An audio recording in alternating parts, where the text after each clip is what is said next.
नमस्कार, स्वागत है आपका हेल्थ से जुड़े हमारे खास कार्यक्रम हेल्थ गुरु में। मैं हूं आकांक्षा। किडनी की बीमारी के कारण हर साल लाखों लोगों की जान चली जाती है। दुनिया भर में किडनी से संबंधित बहुत सारी बीमारियां हैं। मौतों का छठा सबसे बड़ा कारण भी किडनी के फेलियर होने के कारण होता है। खान पान में लापरवाही और खराब जीवन शैली के कारण लोगों में किडनी की समस्याएं बढ़ती जा रही है। तो आज हमने सोचा इसी विषय पर हम बात करें। तो चलिए करते हैं अपने कार्यक्रम की शुरुआत हेल्थ गुरु।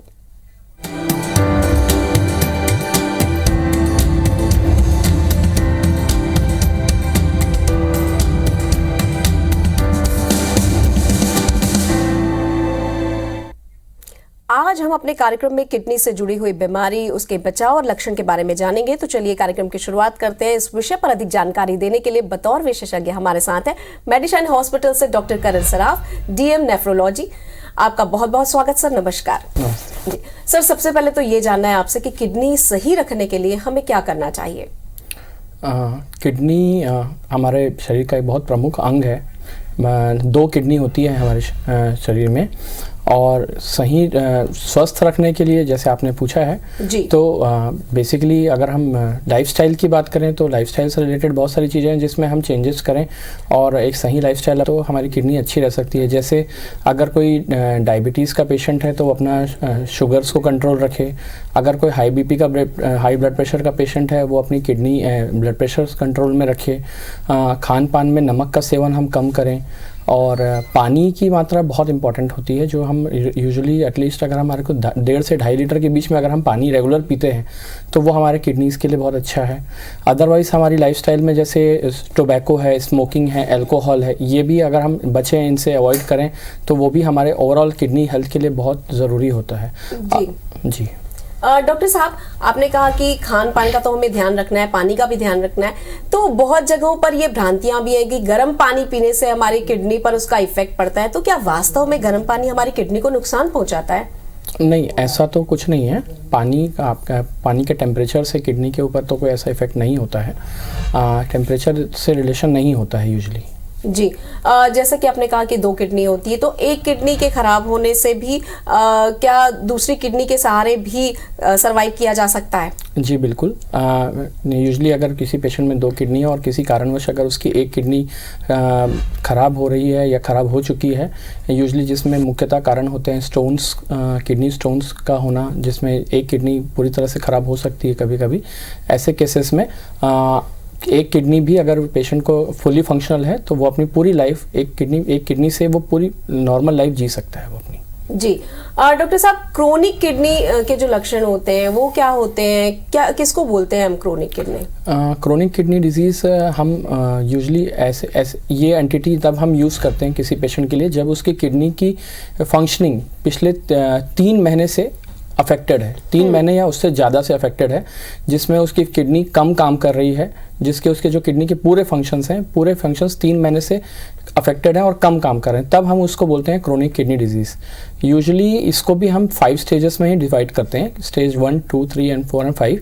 जो स्टार्टिंग में जो हम ट्रीटमेंट अगर हम डायग्नोस कर लें तो हम बहुत अच्छे से हम बहुत अच्छे से इन CKD के पेशेंट्स को हम बहुत अच्छे से मैनेज कर सकते हैं अर्ली स्टेजेस में अगर हम डायग्नोस कर लें।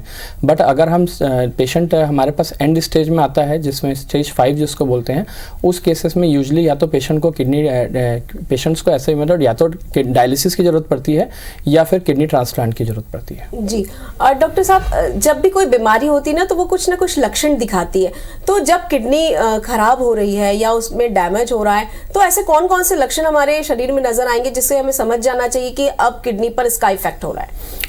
किडनी के बीमारियों के कुछ मुख्य लक्षण होते हैं जिनको देख के हम जिनके बारे में अगर हमको नॉलेज हो तो हम बहुत अच्छे से समझ सकते हैं कि ये किडनी की बीमारी है। जैसे कि सबसे मुख्यतः तो इसका लक्षण होता है सूजन आना, जिसमें आंखों के आसपास सूजन आ सकती है और पैरों में सूजन आ सकती है। अगर इसके बाद हम देखें पेशाब में कमी आना, पेशाब में लालपन आना, पेशाब में झाग आना, भूख कम लगना, चलने फिरने में सांस भर जाना, उल्टी जैसा लगना या उल्टी होना, ये मुख्य लक्षण होते हैं जी। डॉक्टर करण, अब ना एक सवाल मन में ये उठा है कि जब हमको कुछ लक्षण नजर आ गए तो कई बार ऐसा होता है कि घर पर भी कुछ ना कुछ हम शुरुआत कर देते हैं, प्रारंभिक उपचार जिसे हम कहते हैं। तो प्रारंभिक रूप से कैसे हम जांच करें कि हमारी किडनी जो है वो इफेक्ट हो रही है? अगर कभी भी आप ऐसे पेशेंट्स को, ऐसे जिसको लक्षण आ रहे हैं, उनको नज़दीकी अपने डॉक्टर से ज़रूर पहली बात तो कंसल्ट करना चाहिए, अपने नज़दीकी नेफ्रोलॉजिस्ट से। वो यूजुअली इसमें हम पूरा सीरीज़ ऑफ टेस्ट होते हैं। अगर इसमें ऐसे पेशेंट्स होते हैं तो जिसमें हम ब्लड में सीरम क्रिएटिन कर सकते हैं, यूरिन रूटीन एंड माइक्रोस्कोपी होती है, सोनोग्राफी करके हम चेक कर सकते हैं। ये यूजुअली ऐसे अर्ली इन्वेस्टिगेशंस हैं जिससे हम किडनी की बीमारी में पता कर सकते हैं किडनी के बारे में। जी डॉक्टर साहब, ऐसा कहा जाता है कि डायलिसिस जो है वो थोड़ा सा फायदेमंद हो सकता है, तो क्या है डायलिसिस और क्या वास्तव में डायलिसिस का बेनिफिट कुछ मिलता है? डायलिसिस यूजुअली हम उन पेशेंट्स में करते हैं जिनकी किडनी पूर्ण रूप से ख़राब हो चुकी होती है, जिसको हम स्टेज 5 CKD भी बोलते हैं या एंड स्टेज रीनल डिजीज़ बोलते हैं। इन पेशेंट्स में हमको या तो किडनी डायलिसिस की ज़रूरत पड़ती है या किडनी ट्रांसप्लांट की ज़रूरत पड़ती है। अब डायलिसिस एक प्रक्रिया होती है जिससे ये एक maintenance form of maintaining kidney health, body overall health है। क्योंकि अगर किडनी आपकी काम नहीं कर रही है तो जो dialysis is just a substitute, वो उसके बदले जो मशीन के पद्धति के द्वारा हम खून की सफाई करते हैं, जो हमारे किडनी का काम होता है। खून और जो एडिशनल हमारे बॉडी में फ्लूइड होते हैं वो भी डायलिसिस के थ्रू ही बाहर आते हैं। तो डायलिसिस की अगर किडनी नहीं काम कर रही है तो मिनिमम हफ्ते में 2 और 2 से 3 डायलिसिस की ज़रूरत हफ्ते में हमको रेगुलर ज़रूरत पड़ती है, जिसको हम बोलते हैं maintenance therapy. It is not a permanent solution तो नहीं बोल सकते, बट ये मेंटेनेंस थेरेपी है जिससे हमारी ओवरऑल बॉडी की हेल्थ और किडनी के हेल्थ में हम मेंटेन कर सकते हैं। जी डॉक्टर साहब, जैसे कि आपने लक्षण बताए तो आमतौर पर लोगों को लगता है पेट दर्द होना तो बहुत आम बात है, या शरीर में कुछ निशान जो बनते हैं या सूजन आते हैं तो भी लोग उसको अक्सर नजरअंदाज करते हैं। तो ये जो किडनी का टेस्ट हमें करवाना होता है, ये कितने दिन के अंदर करवाना चाहिए और ये क्यों जरूरी है?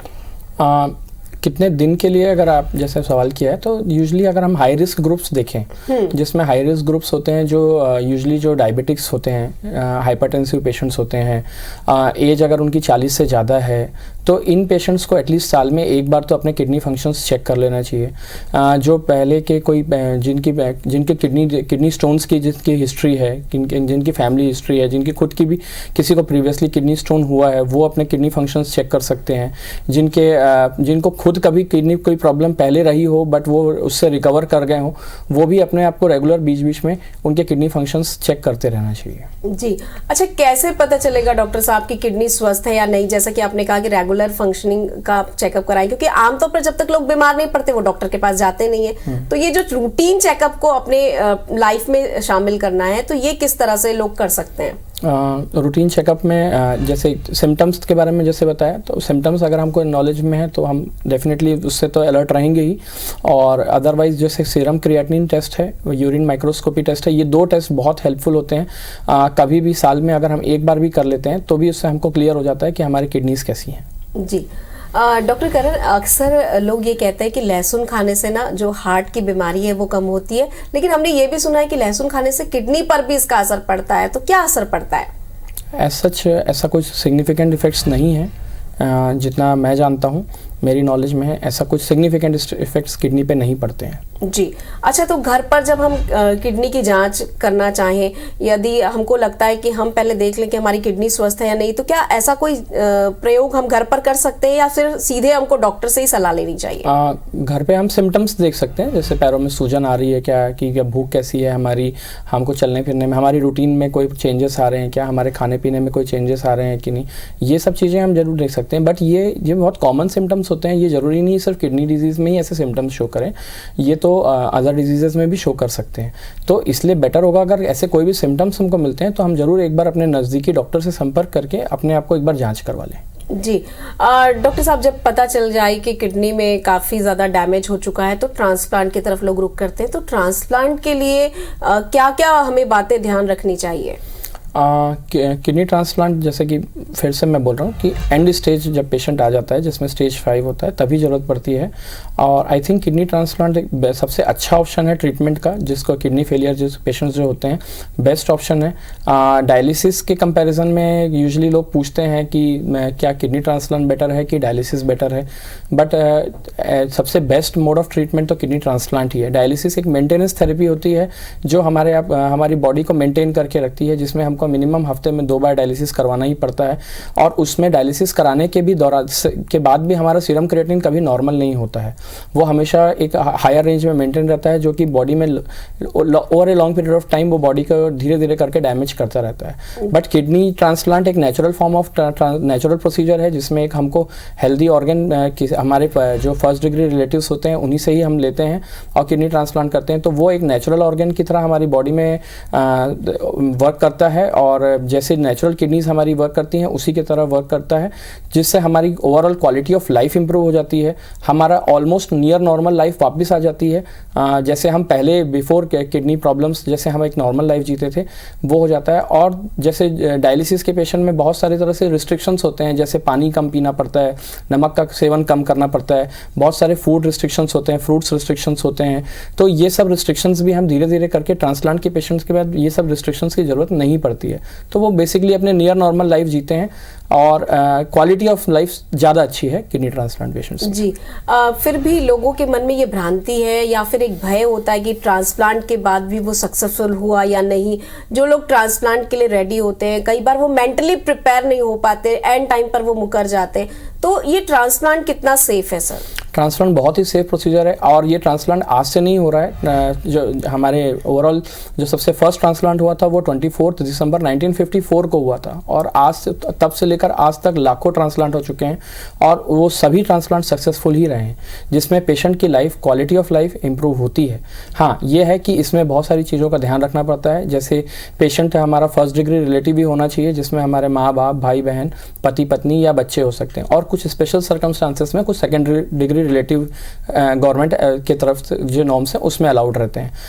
अदर देन दैट इसमें बहुत इंपॉर्टेंट होता है कि एक जब हम किडनी ट्रांसप्लांट करा रहे हैं तो हमारा डोनर जो है वो डोनर बहुत अच्छा donor should be a healthy donor, जिसको किसी भी तरह की कोई क्रोनिक प्रॉब्लम्स नहीं होना चाहिए, जैसे कि उसको कोई डायबिटीज़ नहीं हो, हाइपरटेंशन ना हो, या कोई क्रोनिक कैंसर रिलेटेड प्रॉब्लम्स या chronic lung related, chronic heart related कोई प्रॉब्लम ना हो, तो वो पेशेंट फिट होते हैं देने के लिए। और ऐसे पेशेंट्स में हम यूजुअली जब हम डोनेट करने की बात करते हैं तो जो बहुत इंपॉर्टेंट होता है वो ब्लड ग्रुप भी होता है। अगर ब्लड ग्रुप सेम रहता है तो वो भी एक बहुत पॉजिटिव पॉइंट रहता है, और ये सब चीज़ें एडिटिव बन के किडनी ट्रांसप्लांट को सक्सेसफुल बनाती हैं। जी बिल्कुल, यानी कि एक्सेप्टेंस जो है वो बढ़ जाता है यदि ब्लड ग्रुप सेम होता है। तो और भी बहुत सारी बातें हैं जो कि हमें डॉक्टर से जाननी है कि सेम ब्लड ग्रुप से अगर ट्रांसप्लांट होता है तो वो ज़्यादा सेफ होता है, लेकिन अगर अदर ब्लड ग्रुप से हम किसी से ट्रांसफ़र करते हैं तो वो कितना सुरक्षित है सर? वो भी काफ़ी सुरक्षित है, उसमें तो थोड़े एडिशनल टेस्ट और होते हैं और एडिशनल कुछ प्रोसीजर्स और होते हैं, और वो भी ऑलमोस्ट काफ़ी सक्सेसफुल ट्रांसप्लांट वो भी होता है बिना ब्लड ग्रुप वाला। जी सर, पुरुषों में जो किडनी ट्रांसप्लांट होता है वहाँ तक तो समझ में आता है कि उसके बाद तो भारी काम नहीं करना है, लेकिन महिलाओं के साथ तो बहुत सारी चीज़ें होती हैं। अगर मान लीजिए गर्भावस्था में जाने से पहले किडनी में कोई प्रॉब्लम आ गई है तो क्या फिर आगे गर्भ ठहरने में कोई समस्या होती है?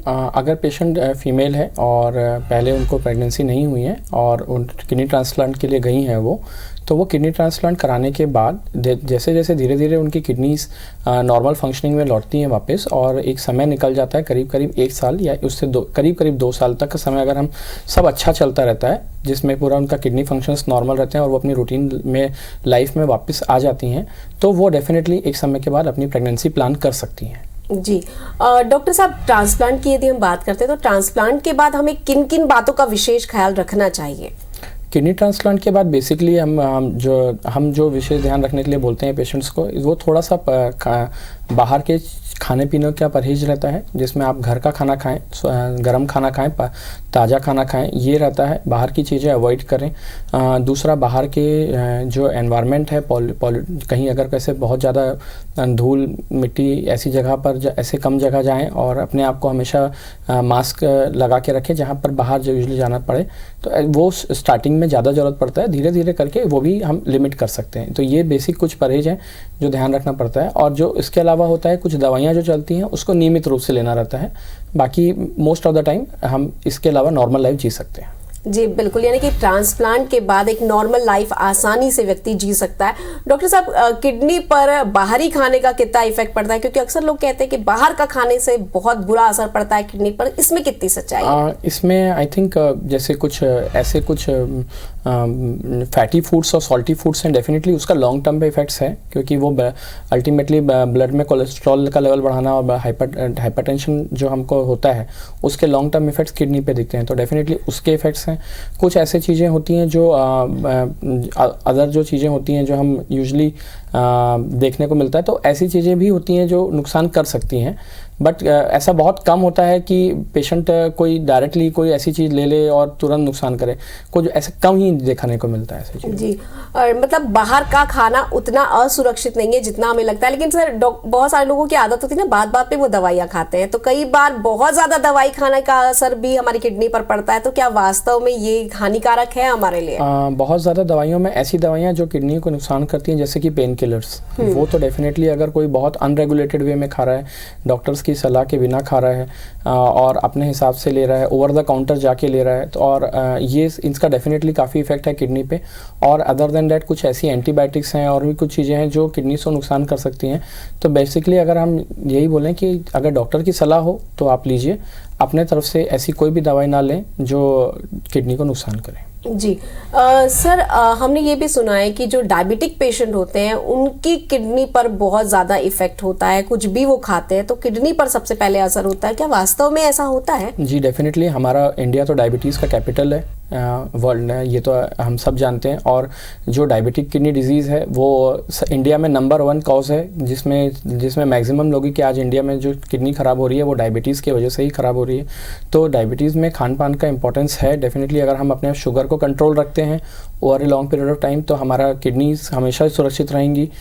अल्टीमेटली हमको जो कंट्रोल करना है वो शुगर कंट्रोल करना है, जितना अच्छा हम शुगर कंट्रोल करेंगे उतनी ही अच्छी हमारी स्वस्थ किडनी रहेंगी। जी डॉक्टर साहब, अभी अगर हम सरसरी तौर पर आसपास के लोगों को देखें, या तो बहुत ज़्यादा दुबले लोग हमको नजर आते हैं या बहुत ज़्यादा फैटी लोग नजर आते हैं, तो क्या ज़रूरत से ज़्यादा फैट भी हमारी किडनी को इफेक्ट करता है? बिल्कुल करता है। अगर हम मॉर्बिड ओबेसिटी जिसको बोलते हैं, अगर मॉर्बिड पेशेंट मॉर्बिड ओबेस है तो उसकी किडनीज पे डेफिनेटली उसका फ़र्क पड़ेगा, क्योंकि किडनीज को की का काम फिल्ट्रेशन होता है, तो फिल्ट्रेशन करना, वेस्ट प्रोडक्ट्स बाहर निकालना, तो वो अगर पेशेंट का body weight excess over and above excess है तो डेफिनेटली उसका किडनीज पे फिल्ट्रेशन लोड आता है, जिसका over period from long term में फिल्ट्रेशन में अफेक्ट आने की वजह से किडनीज वीक हो सकती हैं पेशेंट्स की। जी, तो यानी कि हमें अपने फैट का भी ध्यान रखना होगा और लाइफस्टाइल बहुत इंपॉर्टेंट हो जाती है। जब हम लाइफस्टाइल की तरफ बात करते हैं या फिर हमारी डाइट को लेकर आजकल जो लोग बहुत कॉन्शियस हो गए, तो उसमें हमारे दर्शकों के लिए आप क्या सलाह देना चाहेंगे?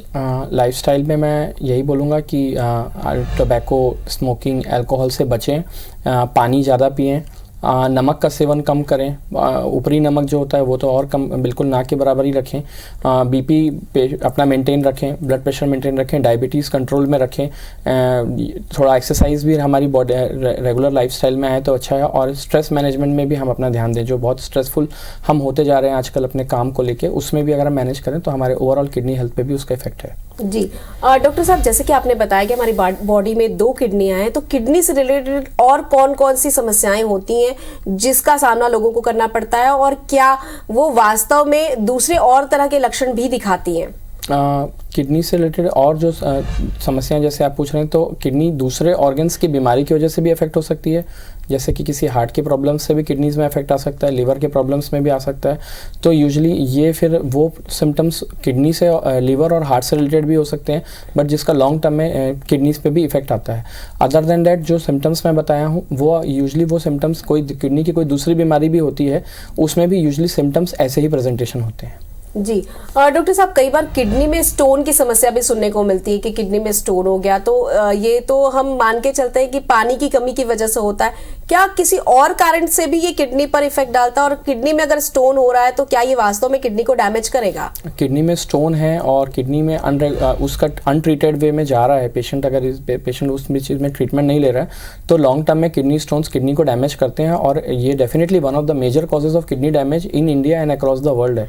तो डेफिनेटली किडनी स्टोन्स अगर किसी पेशेंट को होता है तो उसका ट्रीटमेंट लेना बहुत ज़रूरी है, क्योंकि हम उस किडनी ट्रीटमेंट लेंगे तो ही हमारी किडनी बच पाएंगी। जी डॉक्टर साहब, कई बार ऐसा होता है ना कि जैसे पता चल जाता है कि किडनी खराब हो गई है, सबसे पहले तो पेशेंट टूटता है, उससे ज्यादा उसके घर वाले टूट जाते हैं। अब ये जो मेंटल हेल्थ है वो बहुत इंपॉर्टेंट हो जाता है, क्योंकि किडनी ट्रांसप्लांट के लिए व्यक्ति तो सबसे पहले तो तैयार नहीं होता, फिर लोगों को ढूंढना वो एक कठिन काम होता है, और उससे भी ज्यादा कठिन होता है खुद को तैयार करना, क्योंकि उनको ये लगता है कि अब तो हमारी सारी दुनिया खत्म। तो ये जो मेंटल हेल्थ है वो कितना इंपॉर्टेंट होता है इस किडनी ट्रांसप्लांट में? डेफिनेटली मेंटल हेल्थ बहुत इंपॉर्टेंट होता है। पेशेंट को काउंसलिंग की बहुत ज़्यादा ज़रूरत होती है, जिसमें वो डॉक्टर की काउंसलिंग की भी बहुत इंपॉर्टेंस रहती है, और ओवरऑल फैमिली मेम्बर्स की काउंसलिंग की बहुत इंपॉर्टेंट रहती है।